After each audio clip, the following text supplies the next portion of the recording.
I took the job because it was the kind of place people don't ask questions about. That was the official reason, at least. Offshore work pays well, the rotations are clean, and the distance does something useful to your past. It stretches it out until it feels less connected to you, like something that happened to someone else. That's what I told myself when I signed the contract and handed over an ID that didn't match the name I'd been using 6 months before that. The truth was simpler. I needed somewhere that felt final. Not permanent, not safe, just far enough away that whatever was behind me would have to work to reach me. The North Atlantic qualifies. The helicopter ride out took just under 2 hours. I remember watching the coastline disappear and feeling something in my chest loosen as it did, like a knot finally giving way. The water shifted colors the further we went. Green at first, then a dull steel gray, and then something flatter than either, like color had stopped trying. No one spoke during the flight. 6 of us in the cabin, all in the same company gear, all carrying the same kind of quiet. Not the nervous kind, the settled kind. People who had already decided something and weren't revisiting it. The rig came into view late, just a shape at first, a smear against the horizon that slowly sharpened into something industrial and heavy. I've worked rigs before. You get used to the scale, the noise, the constant movement. This one was different. Even from the air before we landed, I could see the stillness. No flare burning, no crane in motion, no visible activity that matched the size of the structure. It just sat there, like it had been placed rather than built. We circled once before landing. I looked down at the deck. There were people, but they moved slowly, and none of them looked up at us. That was the first thing that registered as wrong. On every rig I've ever worked, a helicopter arrival draws attention. It breaks routine. Here, nothing changed. When we touched down, the man across from me stood immediately. Broad shoulders, red beard, the kind of build that comes from work, not a gym. He hadn't spoken the entire flight, but as the rotors slowed, he looked directly at me. "First time?" he asked. "Here, yeah," I said. "Not offshore." He held my gaze for a second longer than necessary, then nodded once. "Follow the rules," he said. "Not advice, not a warning, something memorized." Then he turned and stepped out. Captain Voss met us on the deck. Late 50s, maybe early 60s, thick through the shoulders. Weight settled into his frame in a way that suggested it hadn't always been there. Gray beard, weathered face, eyes that didn't waste movement. He didn't shake hands or introduce himself, just looked at each of us in turn, like he was checking something against an internal list. "You'll be assigned quarters shortly," he said. "You'll receive a binder. Read it tonight. Memorize it." That was it. No welcome briefing, no safety overview, nothing about operations, just the binder. My name on the manifest was Daniel Cross. It wasn't the one I was born with, and it wasn't the one I'd been using last year, but it was the one tied to this contract. And out here, that's all that mattered. Names don't follow you well over open water. That was part of the appeal. The rig itself was clean, not new, but maintained. Walkways clear, equipment in good condition, everything where it should be. If you ignored the atmosphere, it was a well-run operation, but the atmosphere was hard to ignore. There's a baseline hum on most rigs, a constant vibration you feel through your boots. Machinery, generators, life. Here it was there, but muted somehow, like it was being held back. Voss walked me through the layout in short, efficient sentences. Sleeping quarters, mess hall, control room, equipment bays, dive station. No extra information, no commentary, just facts. At my cabin, he handed me the binder. "Read it twice," he said, "then read it again." "What happens if I don't?" I asked. He looked at me for a moment, expression unchanged. "You'll find out," he said. Then he left. The binder was laminated, about 30 pages. Most of it was standard procedure, the kind you'd expect offshore. Safety checks, emergency protocols, equipment guidelines. But near the back, there was a section labeled simply, Rules. 8 of them. Each one written in the same format. Clear, direct, no explanation. Rule 1. At 23:47, all personnel must remain inside their assigned quarters. Do not look at the water. Rule 2. If you hear your name spoken from outside your cabin after lights out, do not respond. Rule 3.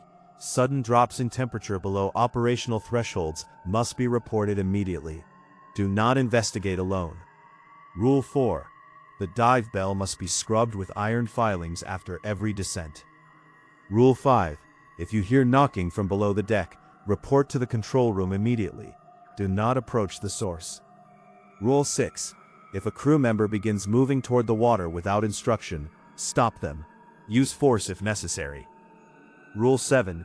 Dreams involving voices or structures beneath the rig must be logged in detail. Rule 8. If you see a green light below 180 meters, look away immediately. I read the list 3 times. The wording didn't change.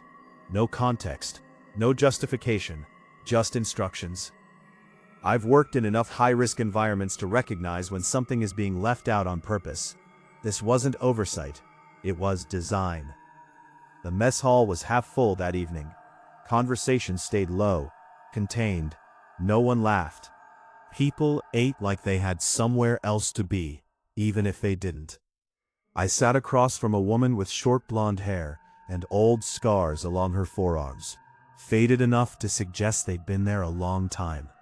New, she said, not looking up. Yeah, she nodded once, still focused on her food. You read the rules? I did. Then you know enough, she said. I waited for more.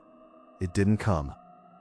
After dinner, I went back to my cabin and read the binder again, slower this time, looking for patterns, inconsistencies, anything that might explain why a rig in the middle of the North Atlantic needed rules that sounded like they belonged somewhere else entirely. I didn't find anything useful, but I did notice something I'd missed before. In the margins of the rules section there were notes, different handwriting, different pens, short additions, observations. Next to Rule 1, don't test this. Next to Rule 2, it sounds familiar. Next to Rule 5, it gets louder if you wait. Next to Rule 8, 3 seconds is too long. I closed the binder and sat on the edge of the bunk, listening. The hum of the rig was steady, reassuring in a way. Something constant in an unfamiliar place. I checked the time. 23:46. I stood up before I'd fully decided to. Curiosity doesn't feel like a decision in the moment. It feels like something you're owed. I stepped into the corridor. Empty. At the far end, a door led out to the deck. I hesitated for a second, then walked toward it. 23:47. The hum stopped. Not gradually, not fading, just gone. The silence that replaced it wasn't normal silence. It had weight, like the air itself had changed.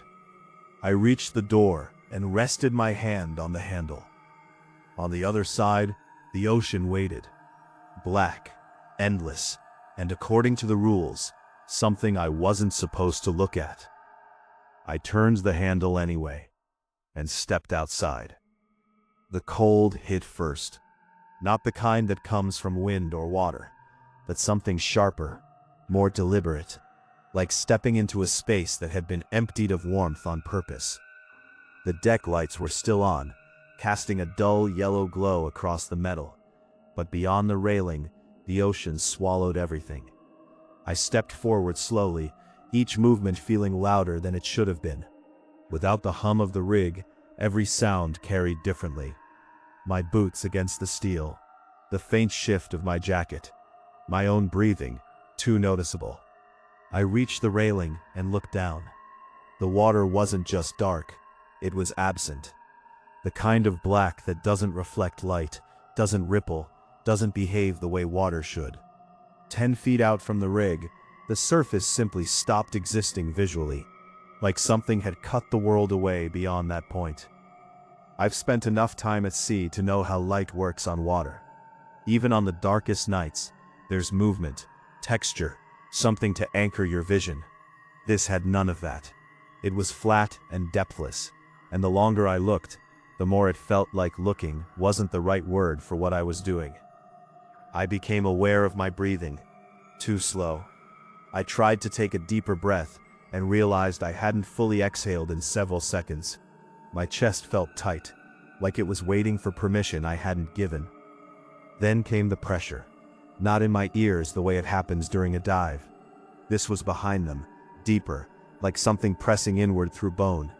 It built gradually, subtle enough at first that I almost dismissed it, and then steady enough that I couldn't. I tightened my grip on the railing. The water below shifted, not visibly, not in a way I could point to, but something about it changed.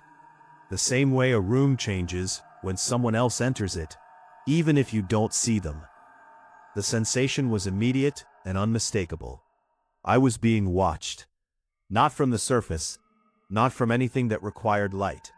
From below. My body reacted before my mind caught up. My shoulders tensed, my breath stalled again, and every instinct I had from years of working in environments that punish hesitation told me the same thing. Move. I didn't. I stood there, hands locked on the railing, staring into something I couldn't define, trying to force it into something logical. Current shift, light distortion, fatigue, anything that fit within a system I understood. The pressure increased, sharp now, focused. My vision tightened at the edges, not fading, but narrowing, like my body was trying to limit what I was taking in. And then, a sound. Not loud, not external in the way sound usually is. It came from below, but also from inside my head, the way certain frequencies carry through structure and bone. 3 beats. A pause. 3 beats again. Knocking. I froze. Rule 5. If you hear knocking from below the deck, report to the control room immediately. Do not approach the source. I wasn't below deck, but the sound was. 3 beats. Pause. 3 beats. It wasn't random. It had rhythm, intention, close enough to human that my brain tried to categorize it that way, and just far enough off that it couldn't settle. The pressure behind my ears spiked with the third repetition.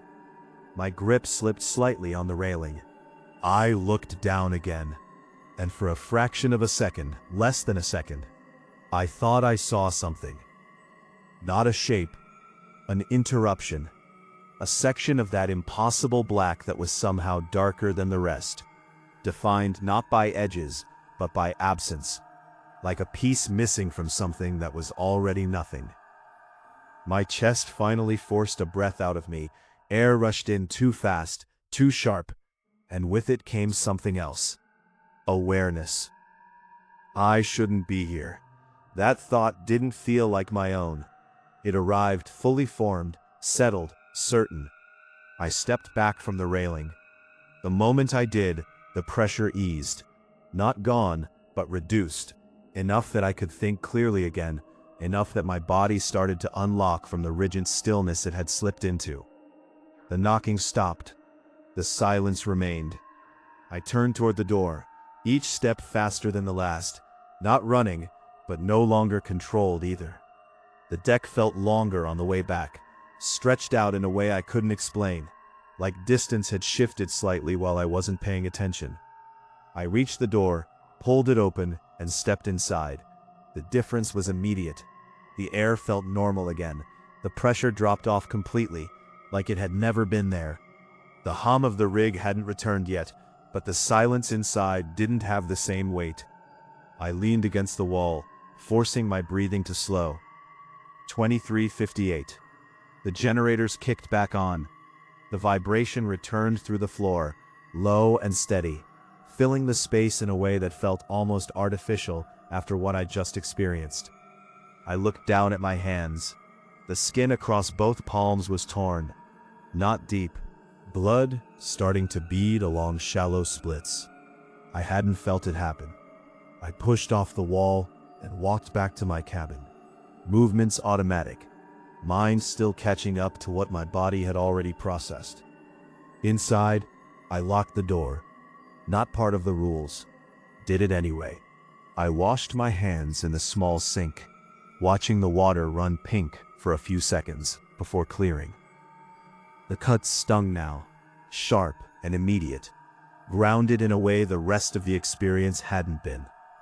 Something real, something explainable. I dried my hands, sat on the bunk, and opened the binder. Rule 1. At 23:47, all personnel must remain inside their assigned quarters. Do not look at the water. I picked up a pen and added a note beneath it. The silence isn't empty. I stared at the words for a moment, then underlined them once. Sleep didn't come easily.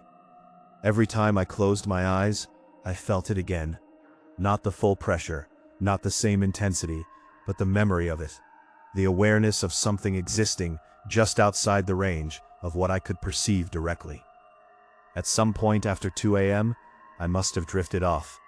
When I woke, it was to the sound of movement in the corridor. Footsteps, measured, even, passing my door then stopping. I sat up, fully awake in seconds. The footsteps didn't continue. They stayed there, just outside, waiting. Then came a voice. Soft, close. Daniel. My chest tightened. Rule 2. If you hear your name spoken from outside your cabin after lights out, do not respond. The voice came again, exactly the same. Same tone, same volume, same distance. Daniel. No emotion. Like a recording being played twice.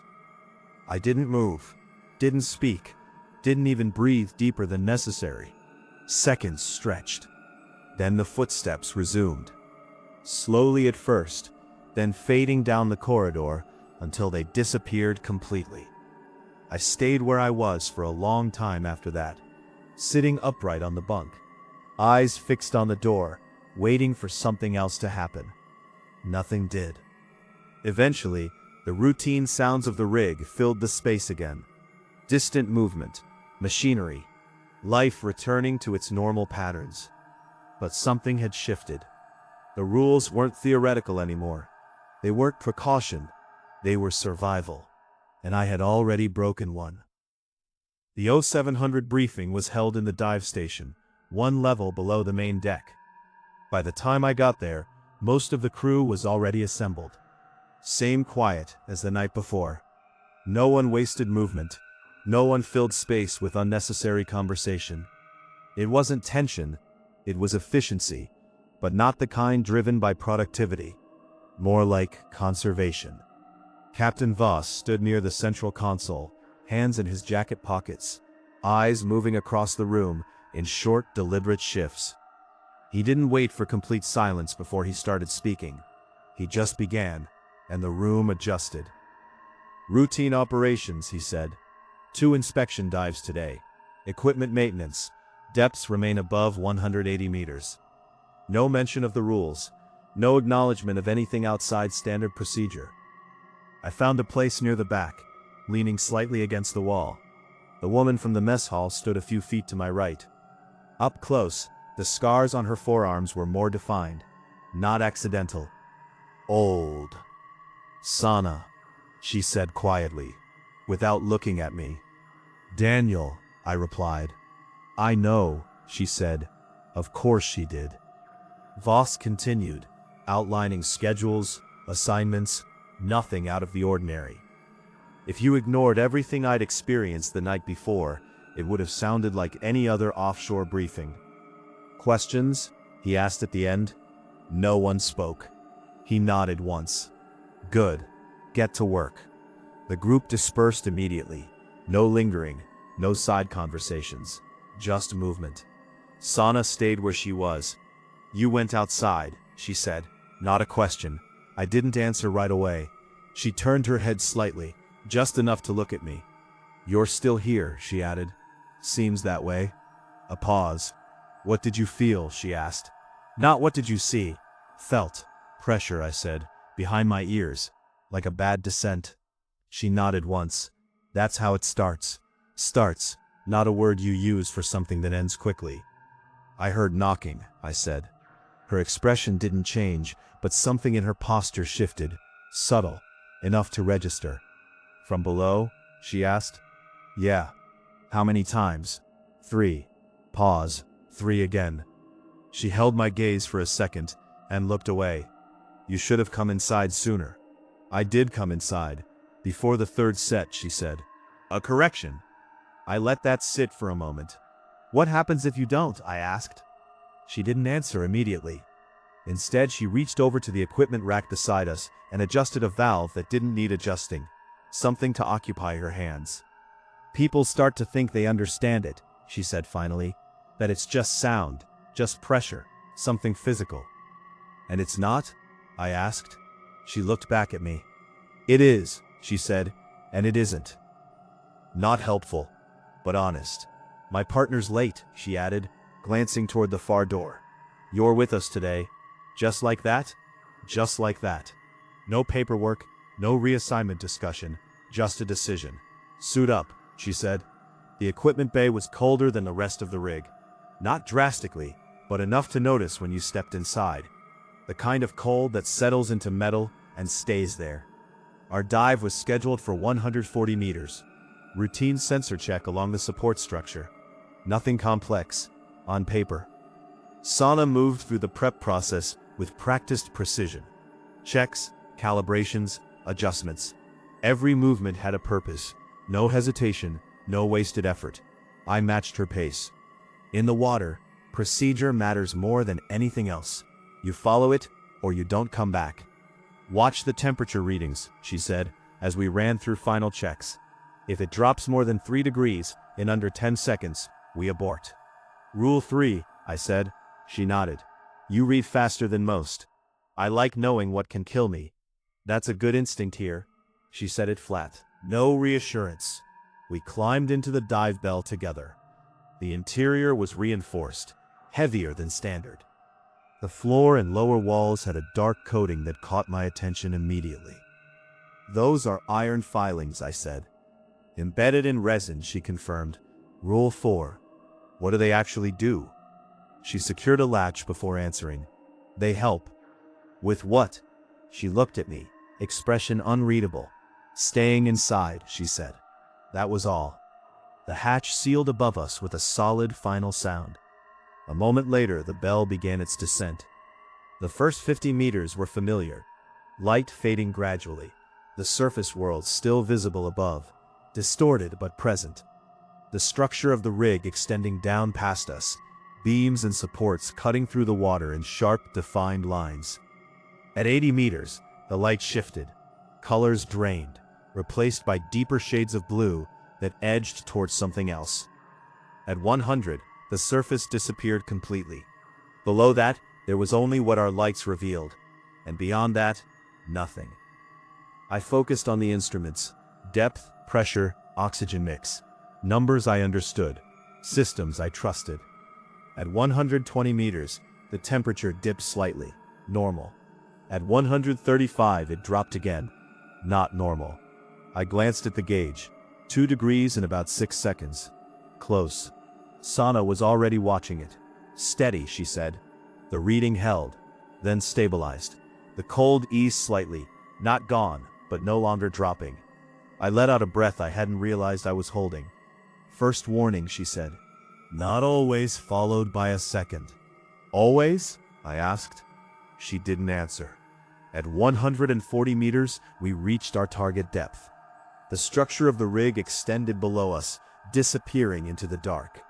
Our lights cut a narrow cone through the water, illuminating sections of metal, cables, sensors mounted at intervals. I shifted position slightly, adjusting my view. That's when I saw it. Below us. Further down, maybe another 40 or 50 meters. A light. Green. Soft at first. Easy to miss if you weren't looking directly at it. Then pulsing. Slow. Steady. Not like bioluminescence. Too bright, too consistent. It didn't flicker. It breathed. I stared at it. 1 second. 2. 3. I turned away. Deliberate, controlled. My eyes locked onto the instrument panel in front of me. Rule 8. If you see a green light below 180 meters, look away immediately. Count, Santa said. Her voice was calm, even. I started counting in my head. 1, 2, 3, not seconds, numbers, a way to occupy my mind, to anchor it to something structured, predictable. At 100, I felt my breathing start to normalize. At 200, the tension in my shoulders eased slightly. At 300, I risked a glance back at the viewport. The light was still there, same rhythm. But something about it had changed. Or maybe I had. You saw it, Sana said. Yeah. How long? 3 seconds, maybe a little more. She nodded. Don't do that again. Not planning to. She reached for the comms. Control, this is Dive Team 1. Visual on green light below target depth. Approximately 180 meters, bearing south-southwest. A pause. Then Voss's voice came through. Noted. Maintain position. Complete your checks. Do not descend further. Understood. We finished the inspection without speaking much after that. The work itself was routine, almost comforting in its predictability. But the awareness of the light below us didn't go away. It stayed there, just outside our immediate field of view, present, waiting. When we began our ascent, I felt it again. That pressure, faint at first, then slightly stronger as we moved upward, like something tracking the change in our position. I kept my eyes on the instruments, didn't look down again. At 100 meters, the pressure eased. At 50, it disappeared completely. By the time we broke the surface, it felt like it had never been there. But I knew better. Back in the equipment bay, I climbed out of the bell and sat down on the nearest bench. My hands were steady, too steady, like my body hadn't caught up to what had just happened yet. Sana moved through post-dive checks, methodical as always. You looked away, she said without turning. Yeah. Good. A pause. Some don't. I didn't ask. Didn't need to. I already knew enough. That night, I opened the binder again. Rule 8. I added a new note beneath it. It feels alive. I stared at the words for a moment, then closed the binder. Outside, the ocean stretched out in every direction. Black, endless, and now, familiar. By the end of the first week, the rig had settled into a rhythm that felt almost normal, if you didn't look at it too closely. That was the trick to it, I realized. Nothing here was chaotic, nothing was random. Every part of it operated within patterns. The danger wasn't unpredictability, it was consistency. I stopped going out to the deck at 23:47, not because I wasn't curious anymore, but because curiosity had already given me enough to work with. The silence still came every night, exact to the second. The generators would cut, the hum would vanish, and the entire structure would seem to hold its breath. I stayed in my bunk during those 11 minutes, flat on my back, eyes open, counting my heartbeat. It gave me something to focus on, something measurable, a system. That was how you survived here. You turned things into systems. The pressure behind my ears never fully went away. It faded during the day, dropped to something barely noticeable. But it always came back at night. Not just during the silence. Sometimes when I was walking through the corridors. Sometimes when I was eating. Brief, subtle increases that felt like reminders. You're still here. The crew adapted in ways that weren't obvious at first. The veterans were easy to spot once you knew what to look for. They didn't waste anything. Not movement, not attention, not energy. They worked efficiently, but more than that, they conserved themselves. Conversations were short, eye contact was deliberate. No one lingered anywhere longer than necessary. At first, I thought it was discipline. Then I understood it was something else. They were minimizing their presence, like drawing less attention mattered. I found myself doing the same without deciding to. Eating faster, talking less, moving with purpose instead of habit. The rig didn't just house you, It adjusted you. Sana noticed. "You're changing," she said one evening in the mess hall. "So are you," I replied. She gave a slight nod. "I already did." "Fair enough." The dives in the first week stayed above 180 meters. Routine work, inspections, maintenance. Nothing that pushed into the depths where the rules started to feel less theoretical. But the signs were there. Small things. A sensor reading that didn't match environmental conditions. Temperature drops that came and went too quickly. Sonar returns that didn't align with any known structure. I asked Sana about that once, during a descent. "What does it look like?" I said. She considered the question.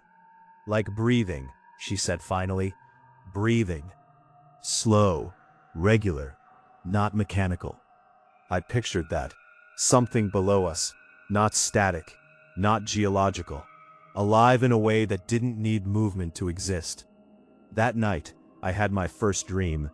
It didn't feel like a dream at the time. There was no shift in logic, no fragmentation. It was consistent in a way that normal dreams aren't. I was underwater.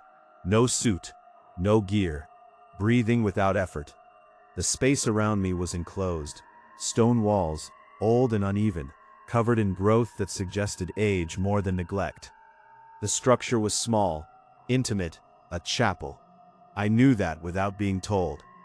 Light filtered through stained glass windows that had no reason to exist at that depth. The colors were muted, distorted by the water, but still present. Green and gold. There were voices, rhythmic. Latin, I think. I don't speak it, but I recognize the pattern. Chanting. And underneath it, something else. A second sound. Not separate from the chanting, but layered beneath it. Slower, deeper, felt more than heard. Then a voice cut through both. Clear, close. "Daniel." I turned. There was no one there. The voice came again. Same tone, same distance. "Daniel." I woke up immediately, sitting upright in my bunk, breath sharp, heart moving faster than it should have been. The room was dark. The clock read 23:47. The generators were off. The silence was in place. And the pressure, stronger than it had ever been, not just behind my ears, everywhere, like the air itself had weight. I didn't move, didn't speak, didn't even swallow. I lay back slowly, forcing my body into stillness, and started counting my heartbeat. 1, 2, 3. The voice didn't come again, but the awareness did. That same sensation from the first night on the deck. Being observed, not generally, specifically, directed. When the generators came back at 23:58, the pressure dropped instantly. I exhaled without realizing I'd been holding it. Sleep didn't come again that night. In the morning, I told Sana. Not everything, just the structure. "The chapel," I said. "Underwater. Voices." She listened without interrupting.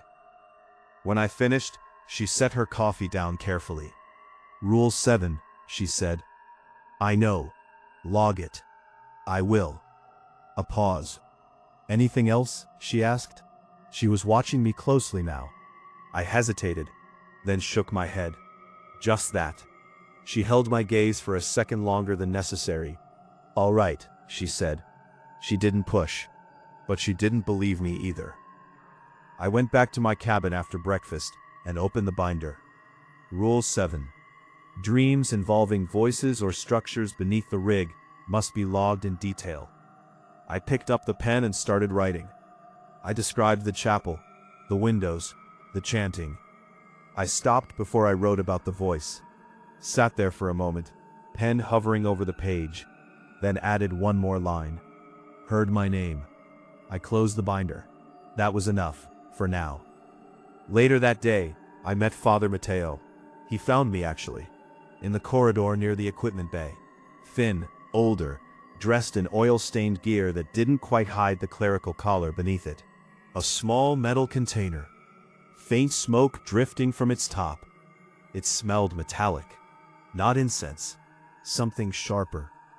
"You're Daniel," he said. Yeah, you've been having dreams. Not a question. I didn't answer right away. He watched me, patient. You read the logs, I said. I maintained them, he said. Of course he did. And I asked. He stepped closer, just enough that I could see the details in his face. Lines etched deep, eyes steady. They're not dreams, he said. Then what are they? I asked. He considered that for a moment. Contact, he said finally. The words sat between us. Heavy. From what? I asked. He glanced toward the floor, not the deck, below it. Something that has been here longer than we have, he said. Longer than this rig. Longer than the company. Longer than most things you would recognize. That doesn't answer the question. It's the only answer you get for now. Not helpful, but consistent with everything else on this rig. Follow the rules, he added. Same phrase, different voice, same weight. Then he moved past me, continuing down the corridor, the faint trail of metallic smoke lingering in the air behind him. I stood there for a moment, listening to his footsteps fade. Then I felt it again. That pressure, brief, focused, like something acknowledging the conversation. I didn't look down, didn't move, just waited for it to pass. It did, but slower this time. That night, when 2347 came, I was ready, flat on my back, counting, waiting. The silence settled over the rig, like it always did. Heavy, complete. At minute 3, I heard it, faint, distant, from somewhere below. 3 knocks, pause, 3 knocks again. I closed my eyes, kept counting, didn't move, didn't listen. The sound repeated, closer this time. Not physically closer, clearer, like it had found a better way to reach me. I pressed my palms flat against the mattress, grounding myself. Heartbeat steady, counting. At some point, the knocking stopped. I didn't notice exactly when, only that it was gone.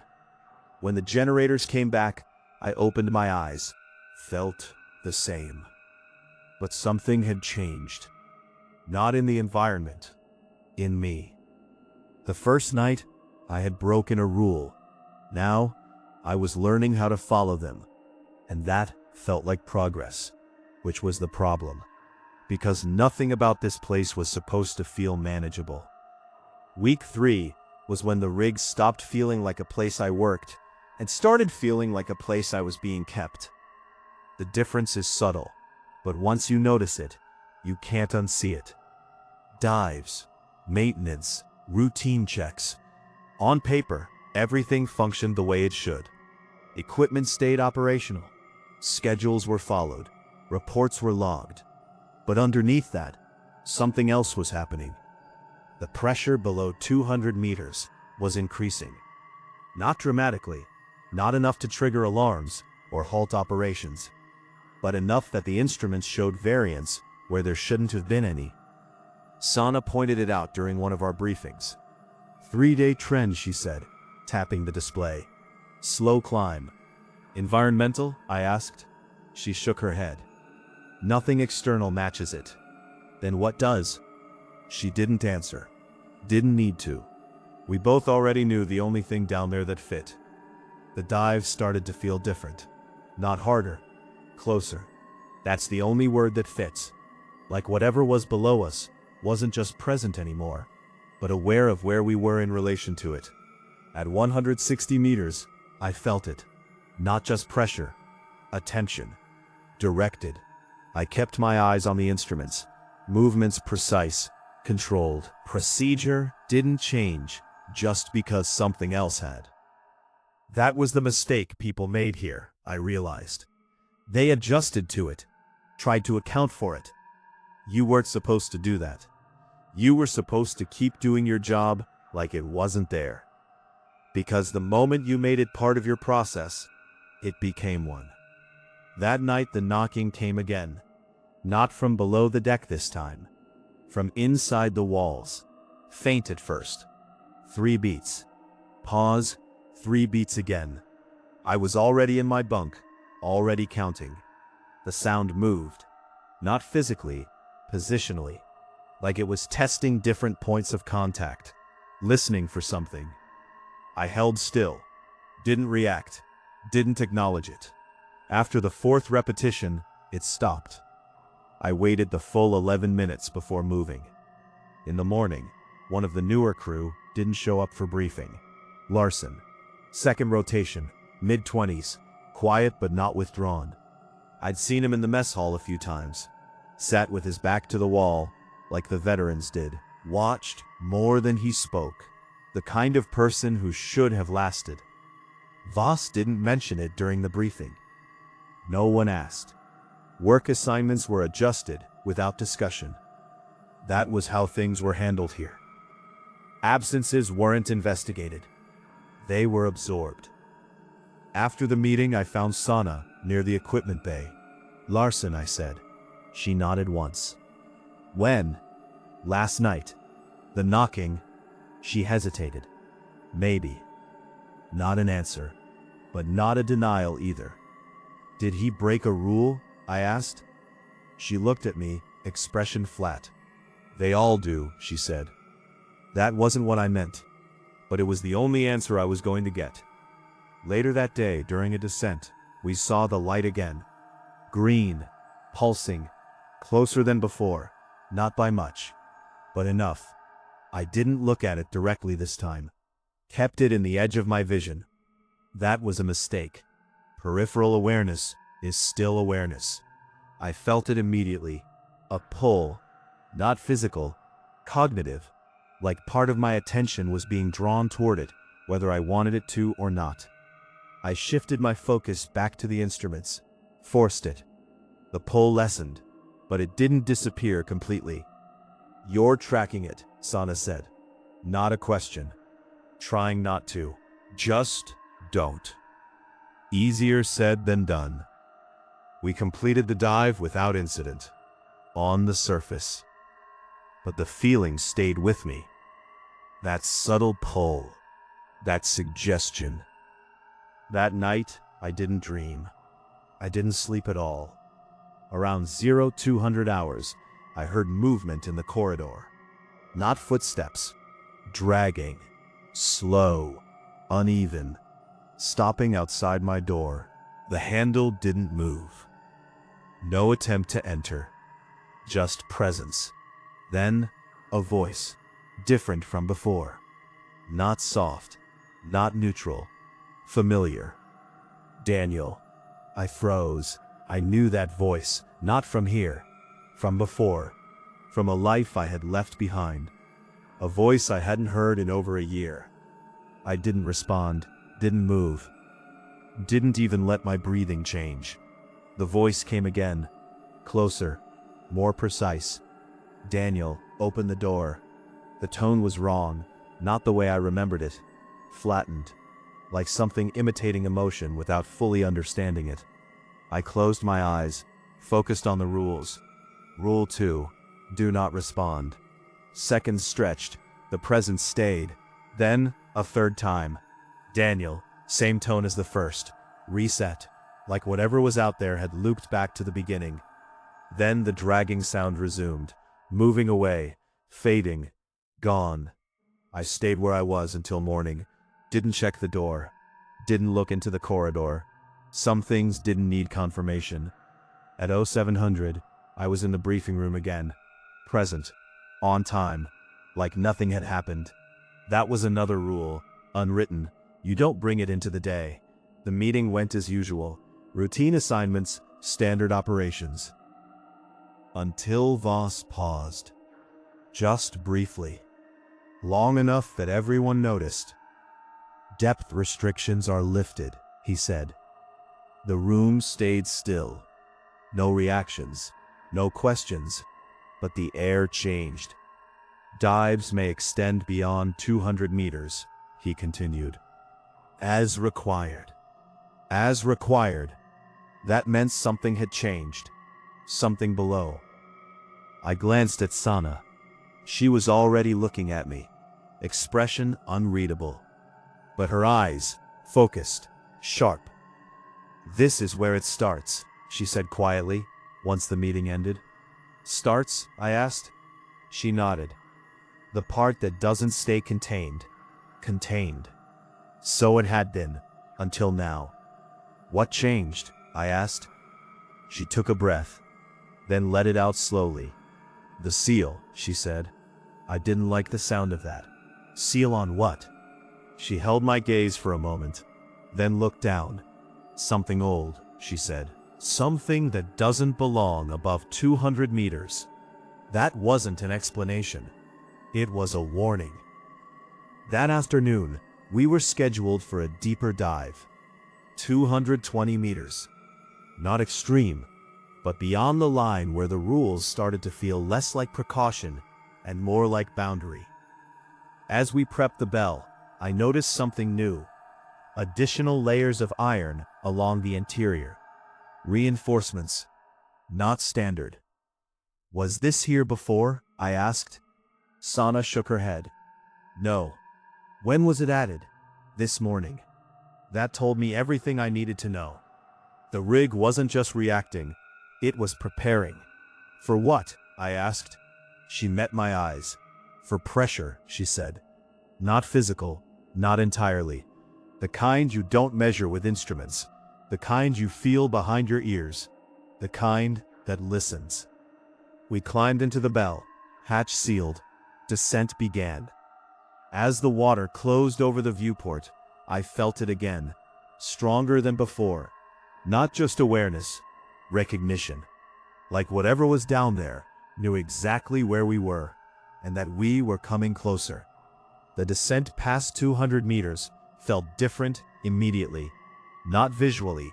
The water was already black long before that point, our lights carving out the same narrow cone of visibility they always did. The structure of the rig still extended downward, familiar shapes fading into darkness. But the instruments told a different story. Pressure, stable. Temperature, dropping. Not gradual, directed. 3 degrees in under 8 seconds. Rule 3. Hold, Sana said. I froze in place, hands steady on the controls. The reading hovered just below the threshold. Then, stopped. No continued drop.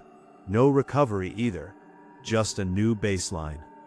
"That's not environmental," I said. "No," she replied. We both knew what that meant. We continued down.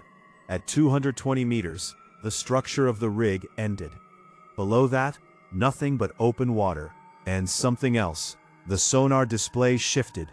The pattern I had seen before, subtle, easy to dismiss, was clearer now. A slow, expanding contraction, then release, then again. Regular, measured, breathing.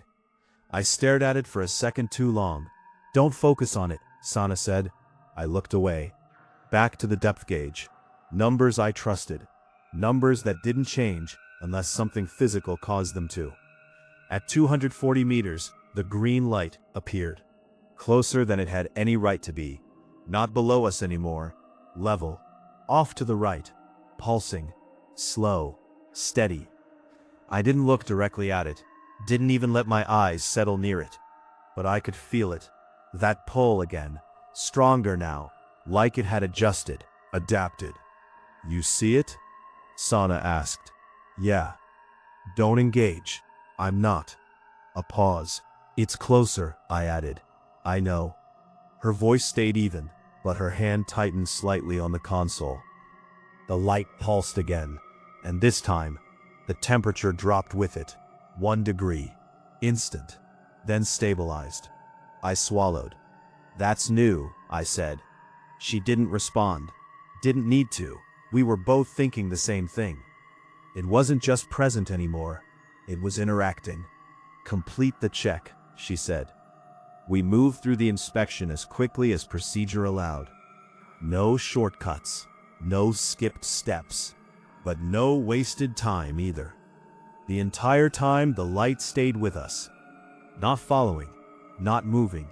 Just there. At the edge of everything. Watching.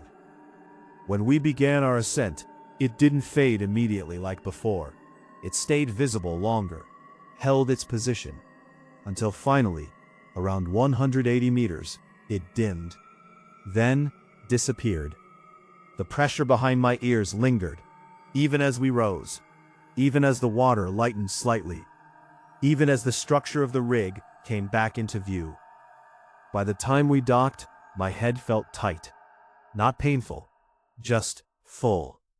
Like something had been pressed into a space that wasn't meant to hold it. I climbed out of the bells slowly, more aware of my movements than usual, grounding myself. The equipment bay felt different, heavier, like the air had density. Voss was waiting. He didn't ask how the dive went. He already knew. "It's moving up," he said. Not a question, a statement. "Yeah," I replied. "How close?" "Level at 240. His jaw tightened slightly. "That's too fast." "For what?" I asked. He looked at me, then past me, then back again. "For containment," he said. That word again, containment. Whatever was below wasn't just there. It was supposed to stay there, and it wasn't. "What happens if it keeps coming up?" I asked. He didn't answer right away. Instead, he reached into his jacket and pulled out something small. Metal. Dark. He placed it on the workbench beside us. A piece of iron. Rough. Unrefined. "Then the rules stop being enough," he said. That wasn't reassuring. Sana stepped beside me. "We need to reinforce the bell," she said. "It's already reinforced." "Not for this." Voss considered that for a moment, then nodded once. "Do it." No hesitation. No discussion. Just action. That was how decisions were made here. Quick. Final. Like there wasn't time for anything else. That night, I didn't wait for 2347. I was already in my bunk. Already still.